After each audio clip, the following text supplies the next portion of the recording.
জয়গুরু জয়গুরু জয়গুরু। আমাদের ঠাকুরের সম্মেলন আরম্ভ হয়ে গেছে। এবছর হবে গড়বেতার খরগোশ মা। 2023 সালে হয়েছিল আমাদের গ্রামে, যেটা 12 বছর পর পর হয় আর কি। তো এখন তো আমাদের বাড়িতে নিরামিষ চলবে রবিবার পর্যন্ত পুরো। তো এখন ভাতটা আমাদেরকে কি বলবো, দুবার করতে হয়। এখন সকালে তোমাদের দাদাভাই খেয়ে যাবে 9টার সময়, আর আমরা খাবো দুপুর 2টো বাজে প্রায়। তো ভাতটা ঠান্ডা হয়ে যায়, তো ভাতটা প্রায় দুবার করে নিই।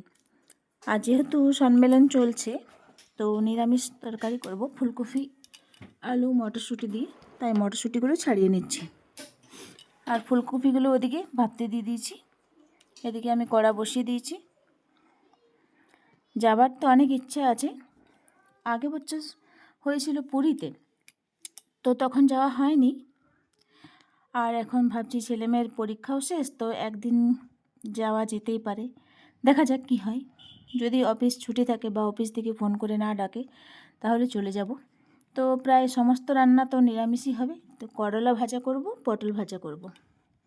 তো তোমরা কে কে এই ঠাকুরের শিষ্য প্লিজ কমেন্টে জানিও। এদিকে পটলগুলো ছোলা হয়ে যাচ্ছে। তো যে বছর আমাদের গ্রামে হয়েছিল 2023 সালে, খুব বড় করে হয়েছিল জানো। তা আমি তো তখন ভিডিও বানাতাম না, হলে একদম অ্যাড করে রাখতাম। তো মানে কি বলবো, এত সুন্দর ঠাকুরের অনুষ্ঠান চলে, মানে তোমাদেরকে বলে বোঝানো যাবে না। তো এদিকে আমার সব কাটাকুটি হয়ে গেছে। আর এখন যা ঠান্ডা পড়েছে, লাস্টে করেছিলাম পাঁপড় ভাজা। তো সমস্তটাই নিরামিষ রান্না। So tata.